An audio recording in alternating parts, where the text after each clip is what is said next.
ಏನೆಂದರೆ ಹಾವೇರಿ ಜಿಲ್ಲಾ ಹಿರೇಕೆರೂರು ತಾಲೂಕು ಯೋಗಿಕೊಪ್ಪ ಗ್ರಾಮದಲ್ಲಿ ನವರಾತ್ರಿ ಹಬ್ಬದ ಪ್ರಯುಕ್ತ ಶ್ರೀ ಕರಿಯಮ್ಮ ದೇವಸ್ಥಾನದಲ್ಲಿ ಶ್ರೀದೇವಿಯ ಮಹಾತ್ಮೆ ಪುರಾಣ ಪ್ರವಚನ ಕಾರ್ಯಕ್ರಮ.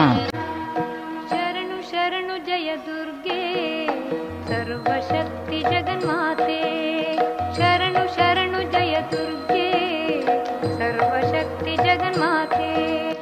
ದಿನಾಂಕ 22/9/2025ರಿಂದ 1/10/2025 10 ದಿವಸಗಳ ಕಾಲ ನವರಾತ್ರಿ ಹಬ್ಬದ ಪ್ರಯುಕ್ತ 3ನೇ ವರ್ಷದಲ್ಲಿ ಪುರಾಣ ಪ್ರವಚನವನ್ನು ಗದುಗಿನ ಗಾನಯೋಗಿ ಶಿವಯೋಗಿ ಶ್ರೀ ಡಾಕ್ಟರ್ ಪಂಡಿತ್ ಪುಟ್ಟರಾಜ ಗುರುವರ್ಯರ ಪರಮಶಿಷ್ಯರಾದ ಭಾರತ ವಿಭೂಷಣ ರಾಷ್ಟ್ರ ಪ್ರಶಸ್ತಿ ಪುರಸ್ಕೃತರಾದ ಶ್ರೀ ಪಂಡಿತ ಗುರು ಮಹಾಂತಯ್ಯ ಶಾಸ್ತ್ರಿಗಳು ಆರಾಧ್ಯ ಮಠ ಜಲ್ಲಾಪುರ ಇವರು ನಡೆಸಿಕೊಡುವವರು.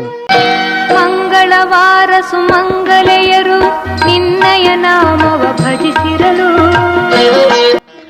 ಮತ್ತು ಸಂಗೀತ ಸೇವೆ ಶ್ರೀ ಬಸನಗೌಡ ಶಿ ಪಾಟೀಲ, ತಬಲಾ ಸೇವೆ ಶ್ರೀ ಸೋಮಪ್ಪ ಕೃ ಮರಾಠ, ವೀರಮಹೇಶ್ವರ ಭಜನಾ ಸಂಘ ಇವರಿಂದ ಭಜನಾ ಕಾರ್ಯಕ್ರಮ ನಡೆಯುವುದು.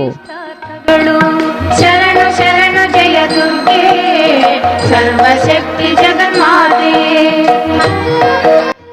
ಈ ಶುಭ ಸಮಾರಂಭಗಳಿಗೆ ಯೋಗಿಕೊಪ್ಪ ಗ್ರಾಮದ ಸಕಲ ಸದ್ಭಕ್ತರು ತನುಮನ ಧನ ಸಹಾಯದೊಂದಿಗೆ ಪಾತ್ರರಾಗಬೇಕೆಂದು ದೇವಸ್ಥಾನದ ಸಮಿತಿಯವರು ಪ್ರಕಟಣೆಯಲ್ಲಿ ತಿಳಿಸಿದ್ದಾರೆ. ಶಿಕ್ಷಿಸುವವಳು ನೀನೇ, ರಕ್ಷಿಸುವವಳು ನೀನೇ,